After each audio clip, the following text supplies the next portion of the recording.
Why did we give that is another question, because it's a banking college. They must not have heard of Charles II in their life. So that was the reason. So the year, who was he? These were the questions. Others went around asking the reason. Others went even to the sentences. Which is a complex sentence there? Find two simple sentences there. What is the signpost word there? Different groups went to different angles. And what happened in the end?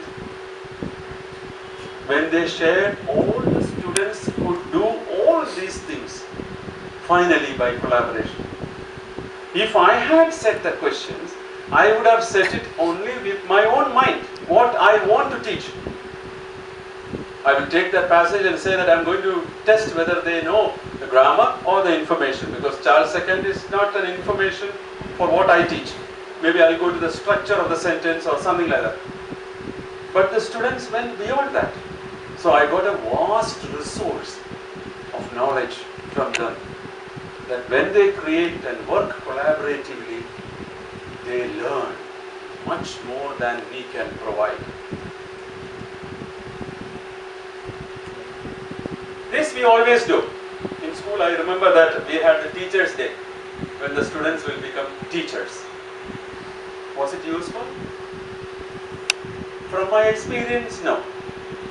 Only thing, those who are chamcha with the headmaster become the teachers of the teacher. Right?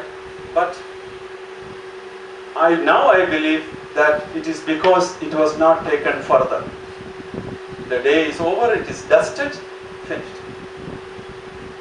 Was there any way or any effort to identify the strength of the person as a teacher?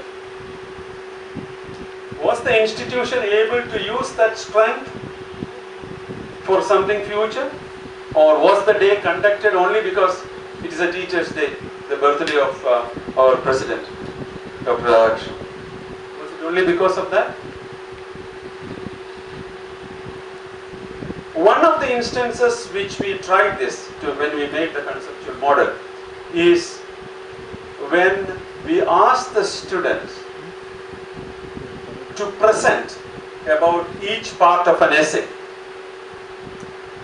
So, for example, let us say one student was given the task of preparing how to write a good introduction. The student researched and made and presented. Of course, they come to us for inputs also, and they present it. Now, what happens after that is, when the first draft for correction comes, when I see that there is a student whose introduction is very weak or is not structured, I can just tell, hey, just go and ask Fatma. She is an expert in introduction. And you should see that Fatma. In cloud 9, I am the expert. Very helpful. Anybody has any problem with introduction, bring to Fatma. So what happens to Fatma then? Fatma gets motivated to be an expert in other areas. Only introduction comes to me. Let them come to me for conclusion too. Let them come to me for structuring a paragraph too.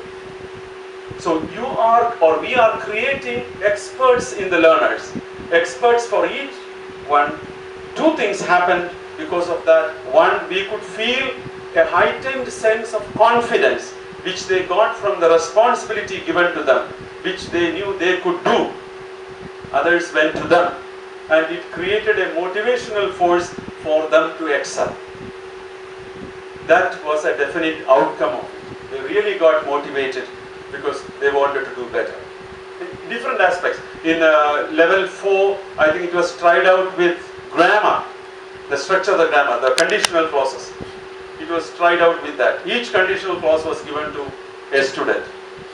And whenever a student made a mistake in any of the tasks in the class, hey, your second conditional is wrong. Ask Ali. Finish.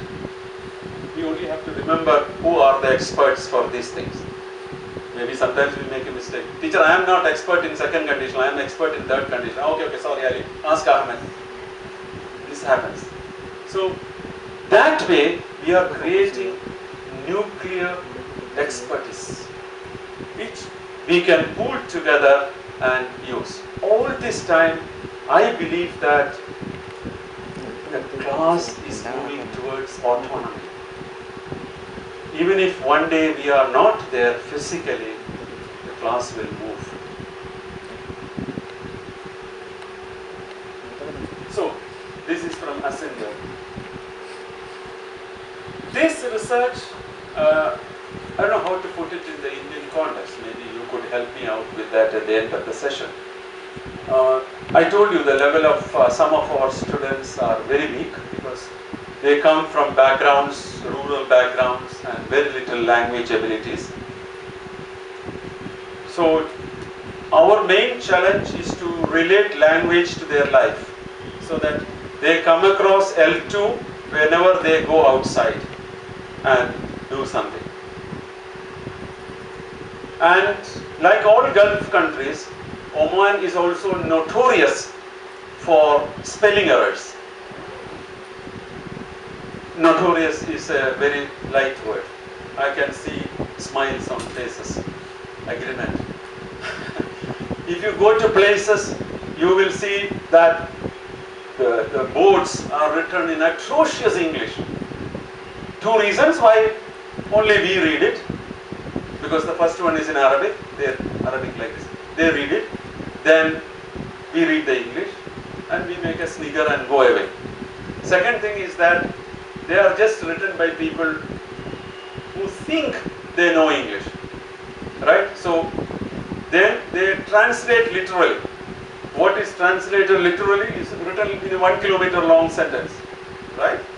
So it happens like that.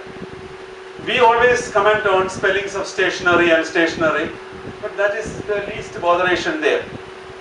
Once I sent my evening class students, evening class are employed people. We train them because this college where I teach is associated with the Central Bank of Oman. That's like our Reserve Bank. We have employees from banks coming in to study. I sent them to a place where there are workshops. There is an area where you can repair the cars, etc. And ask them to go there and find the different spellings on the board for the way axle is written. I had an experience because when I went there, I could find two different spellings. Right? So I asked them, just go and find. So because these employed people, they drive around, they went. After a week, they came back with a small research. 5 different ways. Axle has how many letters? 5 letters. Right? Okay. Now it is different. AXLE, AXEL, AXLY, AXL. Different ways it is written. What did I succeed in doing that? I created an awareness in that. From them, without my asking, they used to come to ask for names of places. Because when Arabic is translated to English, it can have different spellings the way you pronounce. They came up with so many examples. I was so happy because I had created an awareness in them which is creating an autonomy in them. They are learning by themselves. Without me asking, they are going and finding out. Maybe I could have channeled it further to something else more interesting for them. Now I think it was possible. So that way, a mini research on anything will create the feeling that I have found it. I am like Columbus, I found this.